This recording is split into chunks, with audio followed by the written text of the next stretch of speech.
This Friday, Jamie Lee Curtis and Lindsay Lohan are back to switch things up in Disney's Freakier Friday. Totally. Yes. It's an absolute riot. Woo! And the only movie that can be described as So much weirder than the last time. What last time? it's the frequel You ready? we've been waiting for. That absolutely slays. What deeply out-of-touch old person came up with that? You did. Wow. Don't miss the comedy event of the summer for all ages. Disney's Freakier Friday in theaters this Friday. Get tickets now. Rated PG. Parental guidance suggested. It's Wednesday Addams. I see you're trying to distract yourself from your own banal thoughts. Let me help. Here's a recording thing made of my latest root canal.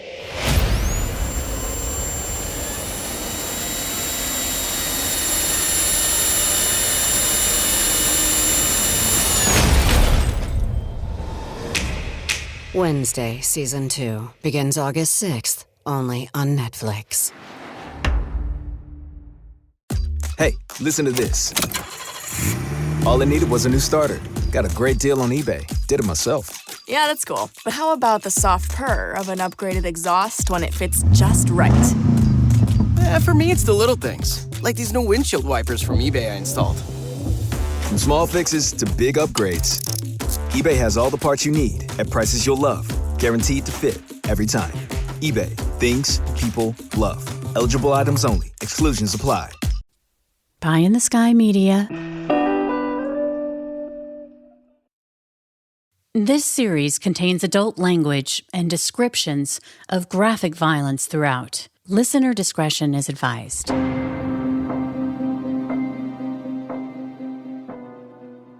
All individuals mentioned in this podcast are presumed innocent unless proven guilty in a court of law. Welcome back to Criminal Mischief with Carolyn and Brandon. You're listening to episode 88. What happened to John O'Keefe?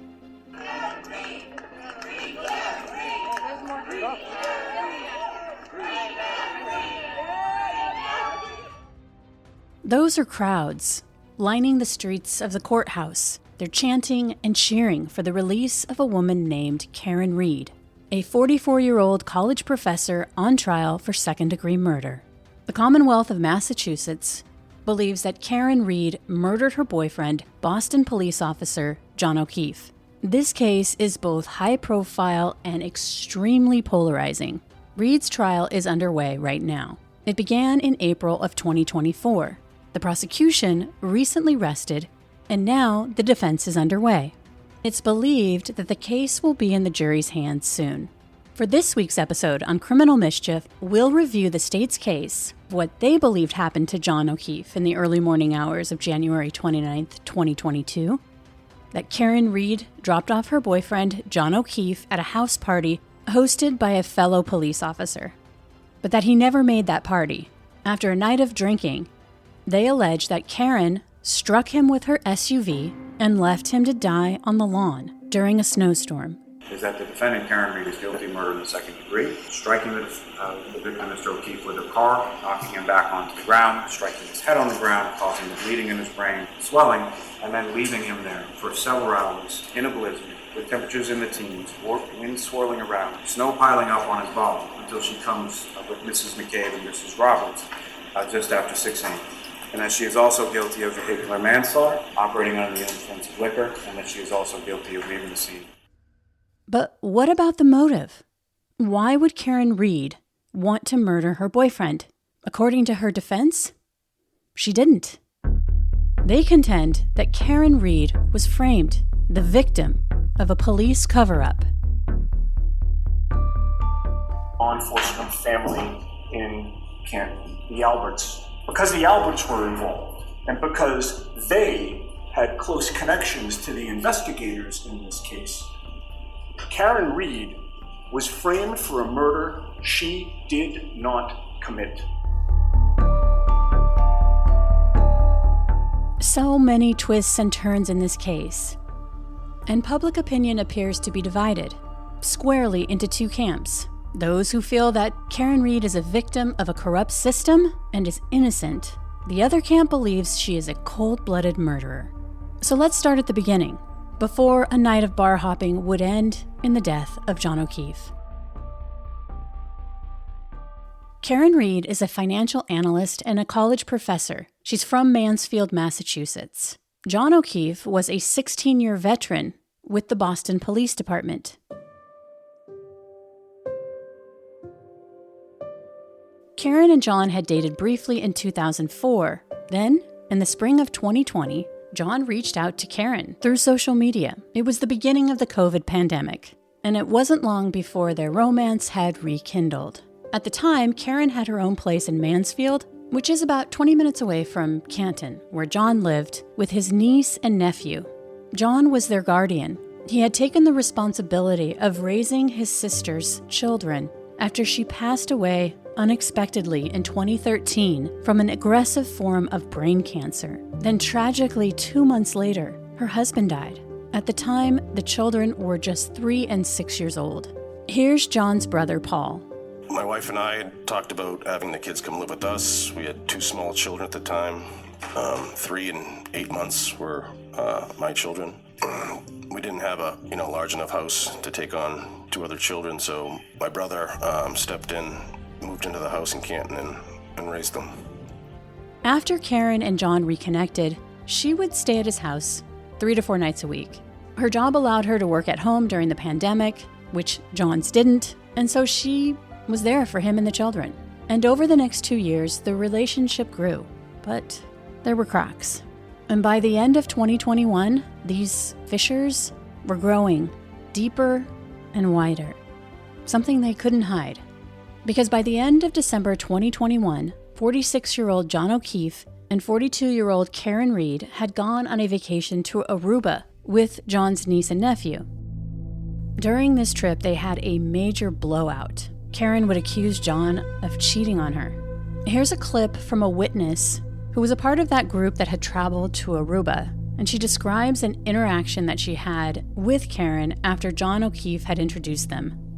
After Mr. O'Keefe said, "Calm down, that's Laura's little sister," I said, "Hi, nice to meet you." That's when Miss Reed's head snapped up and she very loudly told me to go myself across the lobby. And I said, "Yeah, you too," and walked away. I went straight up to my older sister, Laura, who was out to dinner with the couple the night before. I went up to her and I looked at her and I said, "John O'Keefe's girlfriend?" And she looked at me and said, "Karen?"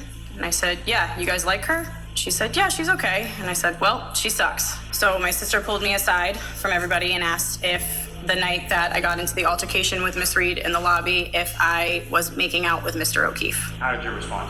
That I absolutely was not.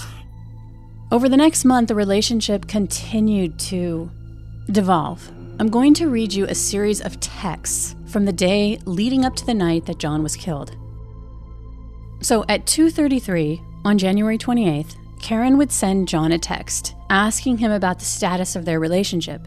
From the context of these texts, one can infer that they had had an argument that morning, and Karen writes, "So you're not into this anymore?" John replies, "Not into fighting all the time?" "Correct."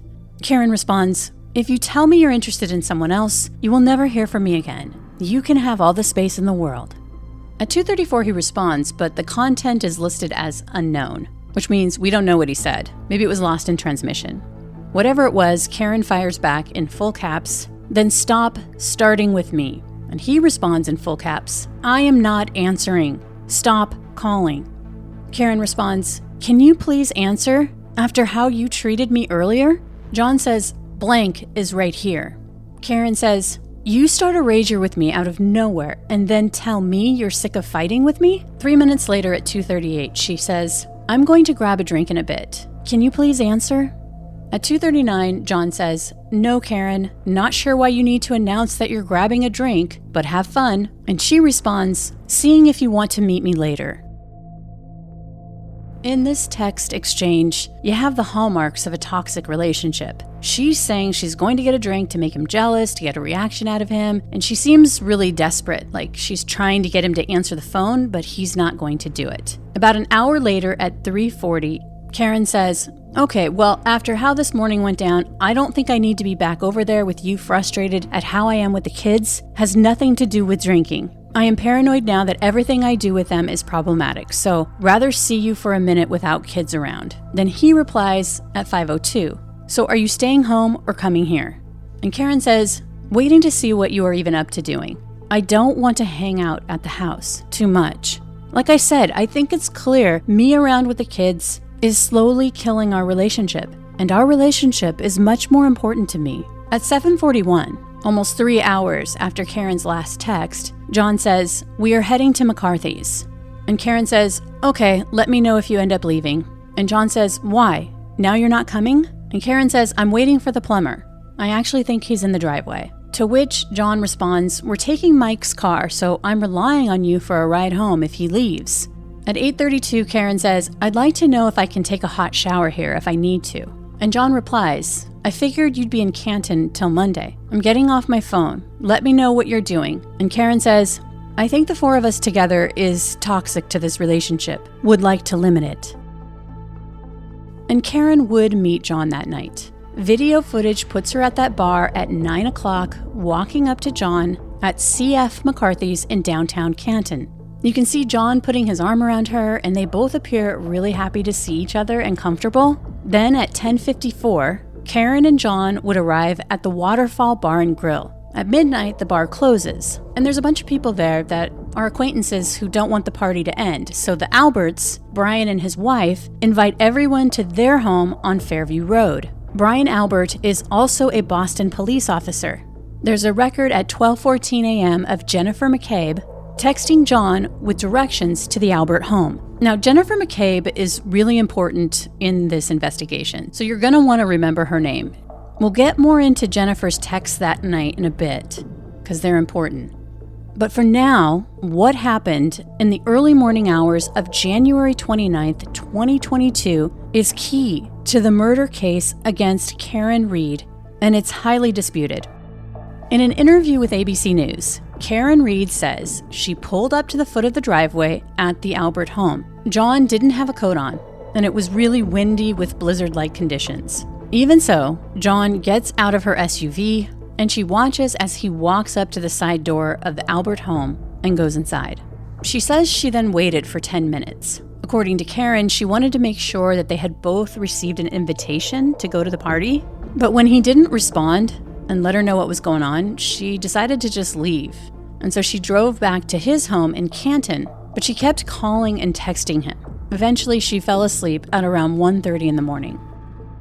When Karen woke up at around 5, she saw that John hadn't made it home. So she started driving around the neighborhood looking for him for about 20 minutes, after which she called John's friend Carrie Roberts and Jennifer McCabe, both of whom were friends with John.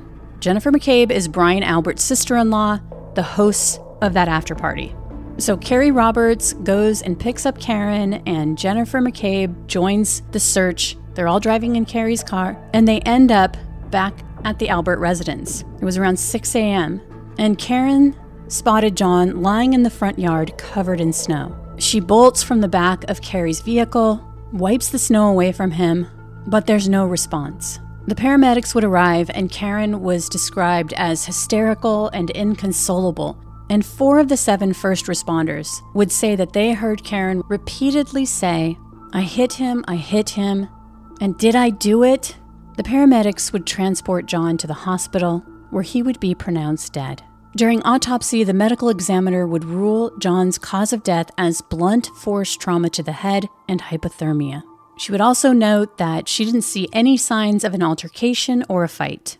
That morning at 9:08 a.m., Karen Read's blood is drawn at the hospital and tested for her blood alcohol level. A forensic toxicologist would say at around 12:45 a.m., Karen Read's blood alcohol level would have been between 0.13 to 0.29% above the legal limit of 0.08. Investigators would also collect pieces of a taillight, which were found near John O'Keefe's body on the Albert lawn the day he was found. On February 3rd, Massachusetts State Trooper Michael Proctor, who was the lead investigator on the case, would allegedly find more plastic pieces from the scene. And the following day, on February 4th, former Canton Police Chief Kenneth Berkowitz allegedly finds more plastic pieces resembling taillights on the street outside of the Fairview Road residence. This was after the snow had melted and the scene had been released, meaning anyone could walk up to it at any time. But by 4:30 in the afternoon, on January 29th, Reed was interviewed by State Trooper Michael Proctor, and her SUV was impounded. Investigators would document that Karen's vehicle had a shattered rear taillight and scratches on her bumper. 3 days after John O'Keefe was found, investigators would arrest Karen Reed for manslaughter. She was eventually indicted on second-degree murder, motor vehicle manslaughter, and leaving the scene. She was accused of purposefully backing into John O'Keefe with her SUV during a snowstorm and leaving him to die. She was facing life in prison for the death of her boyfriend. Karen pleaded not guilty and was able to post bail. Karen's trial would begin in April of 2024. The prosecution was up first, explaining to the jury that police officers who spoke with people who were present at the Albert residence that night would say that John O'Keefe never came into the house. More than 60 witnesses would be called to testify for the prosecution. Witnesses would share that Karen and John argued frequently. In fact, John's niece and nephew had described a recent argument within 2 weeks of John's death, where he had asked Karen to leave his home, but she refused. John's niece would describe a second argument within a week of his death where she heard John tell Karen he wanted to end the relationship, that it had run its course, that it wasn't healthy, that they argued too much. But Karen didn't want the relationship to end, and again refused to leave. According to the prosecution, John's phone stopped moving at 12:32 a.m., and Karen had left a voicemail message on his phone at 12:37 a.m., screaming, "John, I effing hate you." It's a horrible message. But would Karen have left that message if she believed that she just murdered her boyfriend? Or is it that she was angry that he chose to go party with his friends over her? An investigator would testify that Karen called John's cell phone starting at 12:33 a.m. Starting at 12:33 a.m. to 6:03 a.m., there were 53 phone calls from Miss Reed to a phone number associated with John O'Keefe. And in addition to those phone calls to Mr. O'Keefe's phone, what, if any, other calls did the defendant make prior to those 4:45 a.m. calls? There were phone calls to her family members, to Jennifer McCabe, Carrie Roberts, the Camaranos. The prosecution says forensic testing discovered the victim's DNA present on the broken taillight and microscopic pieces of red and clear apparent plastic located in the victim's clothing. The victim, Mr. O'Keefe, is last observed on surveillance video with a cocktail glass in his right hand. Same arm that's injured, the same type of glass that is then recovered from the bumper of the defendant's car.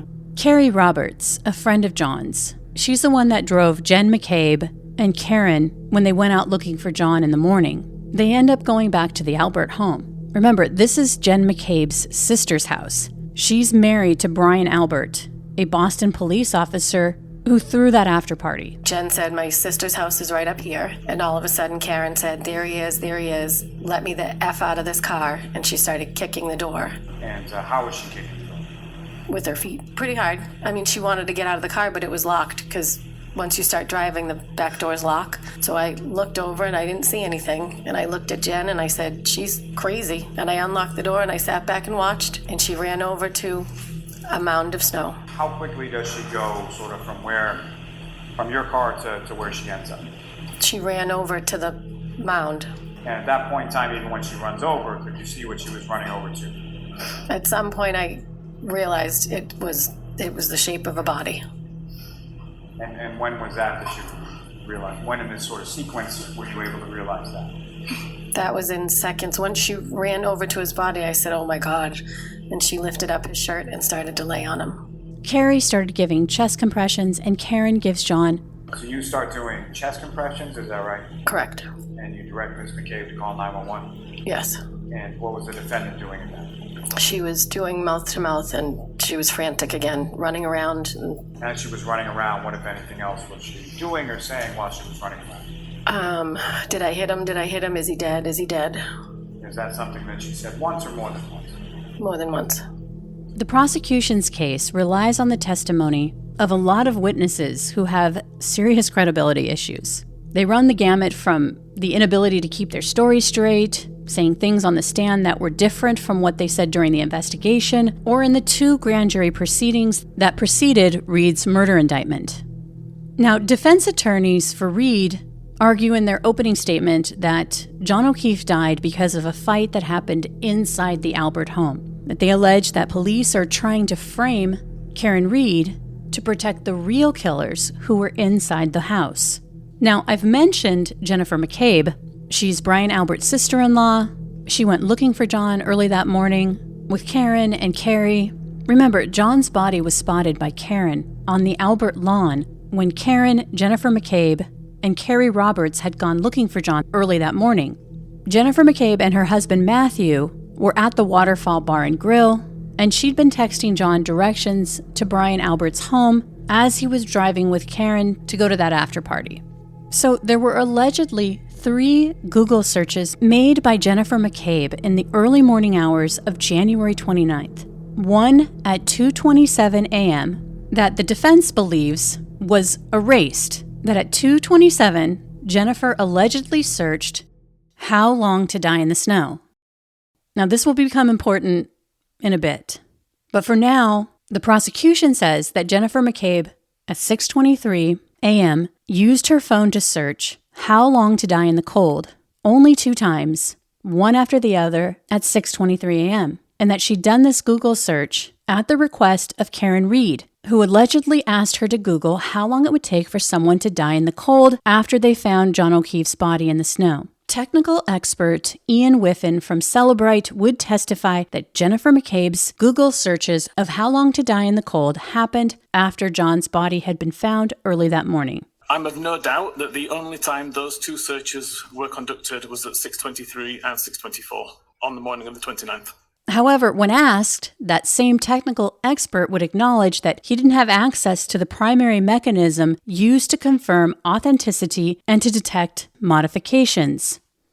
Now, the hash mechanism that you testified as far as detecting whether or not someone had surreptitiously gone in and deleted things, did you see any evidence of that in your review of the extraction of Ms. McCabe's phone? I didn't have access to the hash information to see whether any changes had been made. And here's state's forensic analyst Nicholas Guarino. Jennifer McCabe gave her phone to Guarino for a full forensic extraction, and according to the defense, his report didn't find 20 deleted phone calls she made between 5 to 9 a.m. or any searches for how long to die in the cold. You see this first search that says how long to die in cold? I do. What's that time? You've got the, it's right over at 2:27. AM or PM? AM. Ms. McCabe, you made that search at 2:27 a.m. because you knew that John O'Keefe was outside in your sister's lawn dying in the cold, didn't you? Absolutely not. I did not make that search at that time. No. Realized the next morning, after John was discovered, after 6 a.m., that you had an incriminating search on your phone, didn't you? Absolutely not. To cover your tracks, you searched it again in order to overwrite the original search at 2:27, correct? Again, absolutely not. I remember when I first got access to the internet. Of course, I was an adult, but I still had to learn a thing or two, like maybe not the best timing to send an email to someone after having a glass of wine or 2. Which is all to say, I didn't grow up with the internet the way today's kids have. I'm Gen X, baby, and I am so grateful for that. But now, having 5 kids over the years with varying access to cell phones, it's always a battle to figure out what the right age is for a kid to get a cell phone, especially if all their friends have one. Because I've learned that you can't control what they're seeing on social media, the music or videos they're looking up, sometimes stumbling into inappropriate content by accident. It's unnerving to think about how a cell phone in a kid's hand could be like opening Pandora's box. Which is why I'm excited about Gab. Gab is the leader in safe smartphones and watches for kids, teens, and tweens. With no social media apps, no internet browser, and GPS tracking. Now, this may sound boring to your kid, but it's really not. Gab phones and watches are still tech kids actually want. There's unlimited talk and text, a clean music streaming app, and over 100 third-party apps that can be installed at parents' discretion. I want to stay connected with my youngest son, who's 10 years old, but I know he's not ready for a full-on cell phone. And so Gab allows both of us to be part of something bigger than ourselves, and here's how. First of all, my son didn't think he was going to get a cell phone until he was 14. And so he was really excited to get his Gab phone in the mail. And I love making him happy and giving him a little bit more responsibility. I genuinely feel better about letting him free range, knowing he can call me at any time. Gab is a real game changer for me and my son, and I can't recommend enough that you give Gab a try. And this is the absolute best time to check them out because right now, Gab is offering $25 off any device to new customers with no contract required.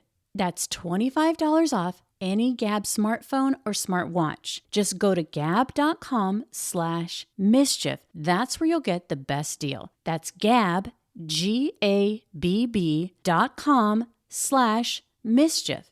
Gab.com/mischief. Deborah had to have surgery. I had hip surgery in November of 2024. Her United Healthcare nurse, Crystal, checked on her. We do a routine call after surgery, and I could tell that she was struggling. Deborah needed help. My infection markers were through the roof. And Crystal knew what to do. I called the hospital and said she's coming in. And got Deborah the help she needed. Crystal and United Healthcare saved my life. Hear more stories like Deborah's at uhc.com. Benefits, features, and/or devices vary by plan area. Limitation and exclusions apply. This episode is brought to you by Progressive Insurance. Do you ever find yourself playing the budgeting game? Well, with the Name Your Price tool from Progressive, you can find options that fit your budget and potentially lower your bills. Try it at Progressive.com. Progressive Casualty Insurance Company and Affiliates. Price and coverage match limited by state law. Not available in all states. Mic check. 1, 2. Are we recording? Hi, I'm Michelle Bernstein, an award-winning chef, restaurateur, and mom. I have a lot on my plate, including my psoriatic arthritis symptoms. That's why I was prescribed Cosentyx. It helps me move better. Cosentyx secukinumab is prescribed for people 2 years of age and older with active psoriatic arthritis. Don't use if you're allergic to Cosentyx. Before starting, get checked for tuberculosis. An increased risk of infections and lowered ability to fight them may occur, like tuberculosis or other serious bacterial, fungal, or viral infections. Some were fatal. Tell your doctor if you have an infection or symptoms like fevers, sweats, chills, muscle aches, or cough, had a vaccine or plan to, or if inflammatory bowel disease symptoms develop or worsen. Serious allergic reactions and severe eczema-like skin reactions may occur. Learn more at 1-844-COSENTYX or Cosentyx.com. Ask your rheumatologist about Cosentyx. Trooper Guarino's report on John's phone also showed that according to his Apple Health data, that he'd ascended and descended 3 flights of stairs between 12:21 a.m. and 12:34 a.m., which would be after Karen Reed allegedly hit him with her SUV at around 12:33 a.m. Guarino tried to explain the flight of stairs was actually when he was driving up Cedar Crest Road to get to the Alberts house, which is an incline, but Karen Reed's Apple Health data, and they were supposedly in the same car together, did not show her ascending and descending 3 flights of stairs between 12:21 and 12:24 a.m. Also, Karen's phone showed her connecting to John's home Wi-Fi at 12:36 a.m., which was miles away from the Albert home. But the most explosive testimony came from the lead investigator, Trooper Michael Proctor, who was skewered on the stand. He had to admit that he'd shared sensitive information about the case with his high school buddies in a group chat, just 16 hours after John O'Keefe's body had been found. In this group chat, one of the members would ask Trooper Proctor about the Boston police officer who had been killed and found in front of another Boston police officer's home. In this text exchange at 10:56 p.m., your buddy Bird writes, "I'm sure the owners of the house will receive some shit." Correct? Correct. How did you take that to mean? Did you take that to mean that he could get in trouble? Yeah, I'm not sure exactly what my friend was getting at. Well, you had some idea. Yeah, maybe. Said the owners of the house isn't going to get any shit for this, right? That's how I interpreted it. Yeah, you interpreted it like he's not going to get in any trouble. He's not going to be a suspect, correct? Correct. And he's not going to be implicated in any way. Is that right? Correct. And your answer was one word, correct? Yes. What was that word? Nope. And then you followed that up with an explanation as to why you said no, didn't you? That wasn't the explanation why I said nope. I simply said homeowner's a Boston cop too, meaning Mr. O'Keefe was a Boston cop, the homeowner was a Boston cop as well. The question that preceded your answer, nope, the homeowner's a Boston cop too, was the homeowner's gonna get some shit for this, correct?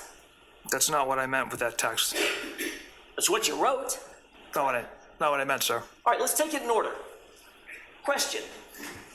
Oh goodness, the homeowner's gonna get some shit for this. Answer, nope.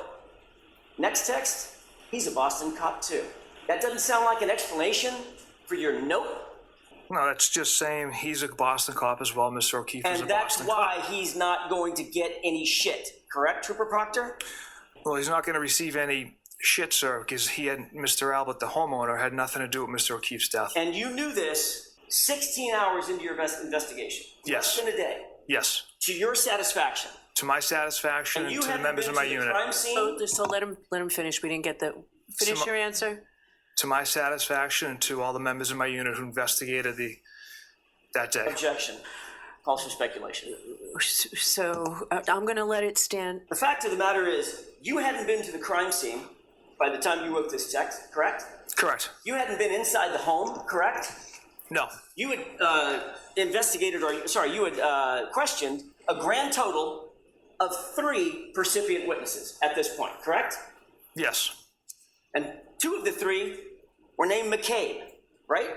Correct. And 1 of the 3 was named Albert, correct? Yes. In this same chat group, 16 hours after the murder, Trooper Proctor, the lead investigator, told his buddy that he thought John O'Keefe had been beaten.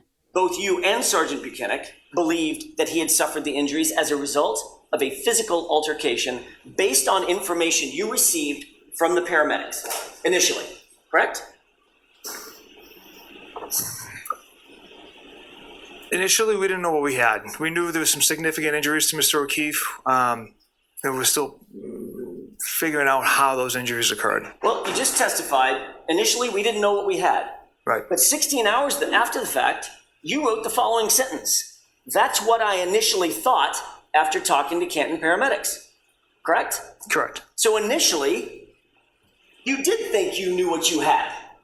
A physical altercation leading to a death. Correct? Correct. During cross-examination of Trooper Proctor, the defense would break down John O'Keefe's injuries. That John O'Keefe had suffered a 2-inch laceration to the back of his head, correct? Yes. That resulted in a skull fracture, correct? Correct. He had a laceration over his right eye, small laceration just under the eyebrow, correct? Yes. Had a laceration on his nose. Is that right? Correct. He had patterned scratches on his right arm, abrasions, scratches, correct? Yes. And he had no injuries below the neck. Not that I observed, sir. Not a single broken bone, correct? Not that I was aware of. Not a single fracture, correct? Not that I was aware of. Not a single bruise below the neck, right? Not that I observed. Looks a lot like a physical altercation, doesn't it? Objection. Sustained. Bird writes, Bear, let's focus, correct? Yes. Who's Bear? That's another nickname I have. 0095 writes, what does she waffled him mean? And then Bird writes, what's the story, correct? Correct. And you wrote, she hit him with her car. Is that right? Yes. Have you ever seen, in your experience, have you ever seen a pedestrian who was hit by a 6,000-pound car with no bruises? Ever? Trooper Proctor, let me ask you the question again. Have you ever, yes or no, have you ever, in your experience, seen a vehicle, pedestrian incident, in which the pedestrian has no bruises? Objection. Have you seen that? I can't recall. On the stand, Proctor would also explain how Boston PD and Canton PD had essentially backed out of the investigation, recusing themselves. It was my understanding they were not going to be involved. Now, if we could turn to page 2537, 5051 writes, "But I assume you guys are out to make it cut and dry since it involves cops." Correct? Yes. And Bird writes, "Something stinks." Correct? Correct. And then Trooper Proctor, you responded, "Yeah, but there will be some serious charges brought on the girl." Isn't that right? That's right. So in that text exchange, you were saying, "Yeah, we're out to make it cut and dry." Correct? No. You didn't write, "Yeah, we're going to follow the evidence wherever it takes us." You didn't, did you? I did not write that. You didn't write, "Yeah, we're going to make sure that we investigate this thing fully and thoroughly before making any decisions." You didn't say that, did you? I did not. You wrote, "Yeah, but there will be some serious charges brought on the girl." Isn't that right? Correct. And Trooper Michael Proctor would also have to account for his highly misogynistic and unprofessional comments about Karen Reed. And he writes, "She hot at least," correct? Yes. And what was your response to that? From all accounts, he didn't do a thing wrong. She's a whack job cunt. From all accounts, he didn't do a thing wrong. She's a whack job cunt. That's what you wrote, correct? Correct. 16 hours into this investigation. Yes. Into your objective and unbiased, thorough investigation, correct? Correct. But sir, you didn't have all accounts, did you? What I meant by that was... Did you or did you not have all accounts in your investigation? The accounts we had was Miss Reed struck Mr. O'Keefe with her vehicle, discovered taillight pieces at the scene. Those are the accounts we had. The accounts you had... I'm sorry, go ahead. I'm sorry, go ahead. The accounts you had, Trooper Proctor, were from two people named McCabe and one named Albert, who happened to be the homeowner and a Boston cop. Those are the accounts from percipient witnesses that you had, correct? There was another additional witness that we had, investigators had interviewed, Miss Roberts as well. And from all accounts, he didn't do a thing wrong. That was your decision 16 hours into the investigation, correct? Yes. And the other decision that you made and the other determination you came to was my client, Karen Reed, was a whack job cunt, right? Yes. In this conversation, a friend would say, "She's going to skate," referring to Karen Reed getting off. And Proctor responds, "She's not skating." And then Bird decides to chime in, "Good, no ass bitch," right? Yes, that's what he wrote. And how did you respond to Bird saying, "Good, no ass bitch"? I laughed. Thought that was funny, did you, Trooper Proctor? Thought that was funny? It was unprofessional of me. That's something I shouldn't have done. Well, I think we all know it was unprofessional. It was a lot of things. I'm asking you, did you think it was funny? Well, according to my response at the time, apparently. Proctor would also make fun of Karen Reed's illnesses. She has multiple sclerosis and Crohn's disease. A person by the name of Doc writes, "Is that chick a smoke?" Correct? Correct. Who's the chick? Miss Reed. And you write, E-H, right? Yes. And then you write, nutbag, as Chief would say, correct? Correct. Who's Chief? A friend of mine. And then you write, what? She's got a leaky balloon knot. Trooper Proctor, explain to the jurors what a balloon knot is. Your, essentially, I guess, your rectum area. Your anus? Yes. That's what you were referring to about Miss Reed? Yes. And you were making fun of her because you believed at that time that it leaked? That's how you were treating Miss Reed? Yes or no? Yes. You followed that up with the phrase, leaks poo, didn't you? I did. Again, another reference to Miss Reed's medical issues and medical conditions, correct? Correct. Specifically focused on her anus, correct? In reference, yes. Trooper Proctor is already the subject of a state police internal affairs investigation. On the stand, Trooper Proctor would try to convince the jury that his unprofessional behavior during the investigation didn't affect the case.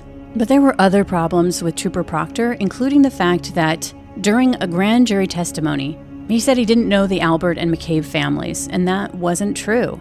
Proctor's sister Courtney is his best friend, and she's also good friends with Julie and Chris Albert.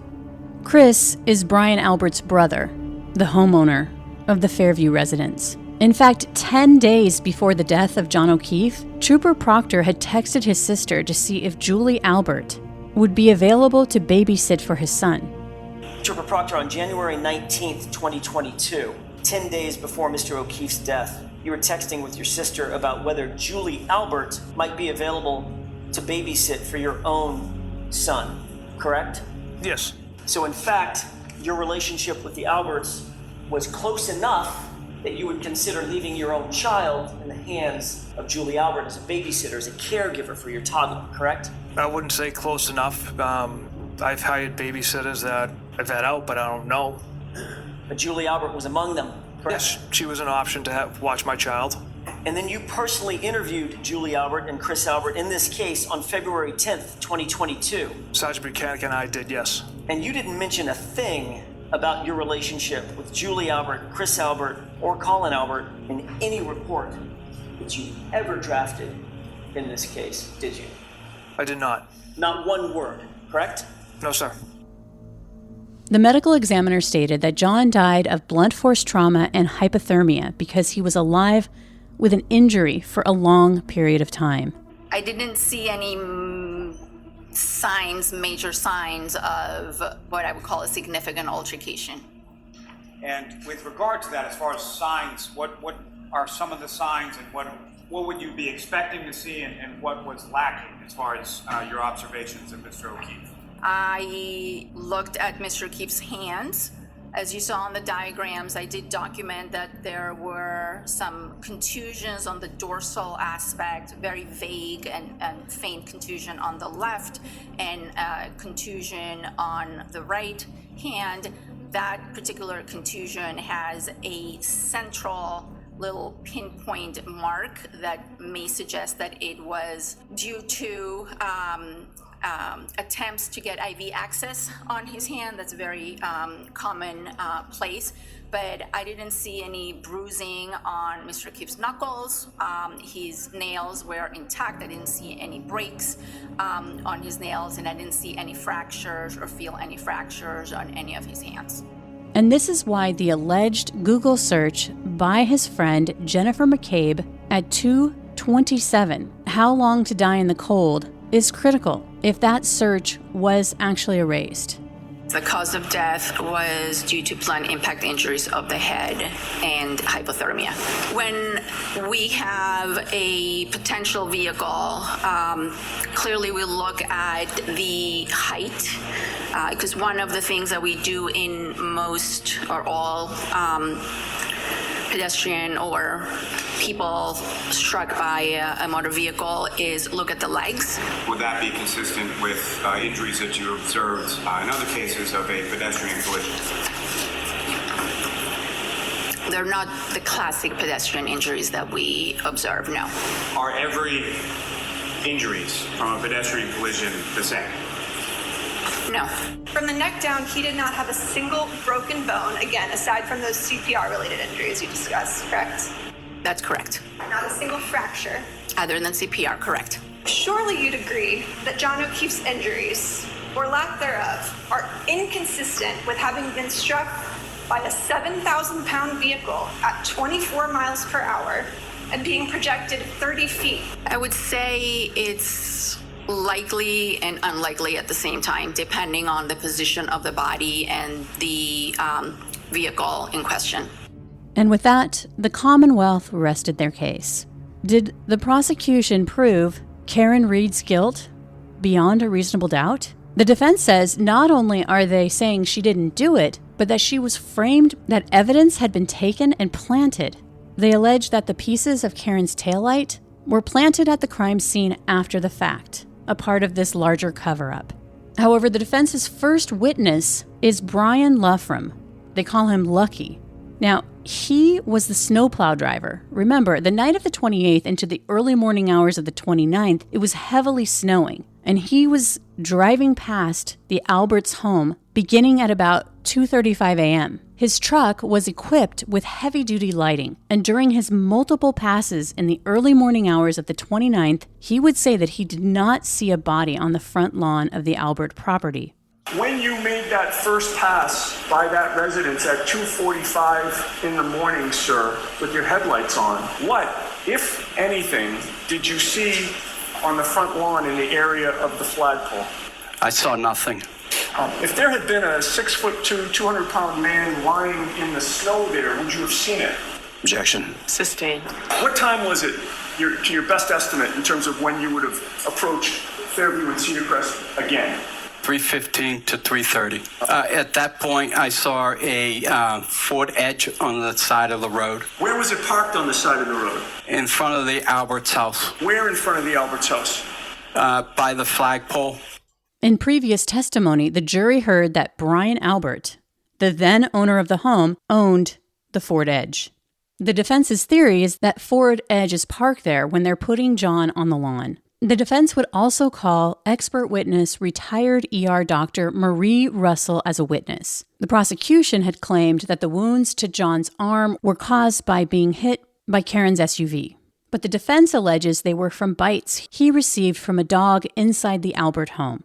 Does the pattern of injuries that you see appear consistent with an animal or a large dog? Yes. Does the number of injuries that you see here relegated to just the right arm, is that also consistent with an animal or large dog? Yes, it can be. Is it your opinion, based on a reasonable degree of medical certainty, that these injuries were from an animal attack, possibly a large dog? Yes.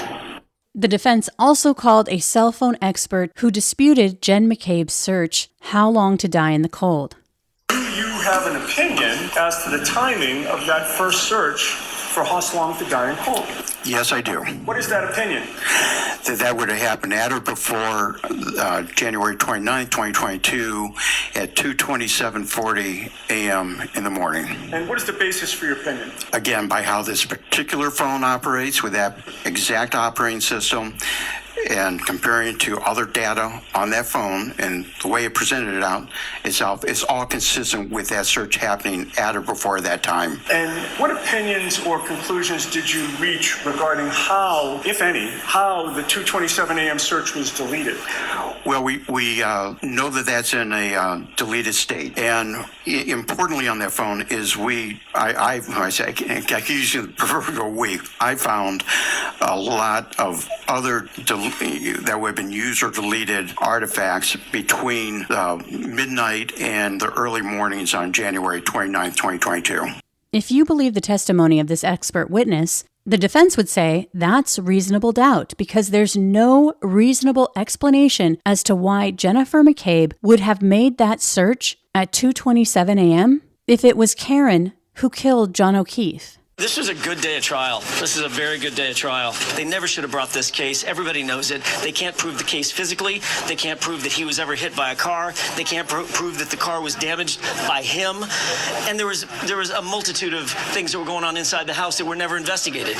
John O'Keefe was killed inside that house and drug outside. The defense believes that John O'Keefe walked into the house after Karen dropped him off, that he was confronted and brought down to the basement, and that's when it got physical, and he was beaten to the point of unconsciousness. And then his body was dragged outside, and Karen Reed was framed for it. The question on everybody's mind right now is, will Karen Reed testify or not? That's coming up. Is Karen Reed guilty of backing her SUV into her boyfriend, Boston police officer John O'Keefe? Or is Karen the victim of a massive police cover-up? And will there be justice for John O'Keefe? We will definitely keep you posted on this case. By the way, stick around for our bonus content up next. Here, my co-host Brandon Morgan and I will discuss the case in more detail. And if you have a minute, head on over to Apple Podcasts and rate and review the show. Tell a friend about us. We'd really appreciate it. And as always, thanks for listening. From Cloud 10, Criminal Mischief is a pie-in-the-sky production, recorded in the beautiful Pacific Northwest. We're produced by Brandon Morgan and myself. Music by Soundstripe. I'm Carolyn Osorio, your writer and host.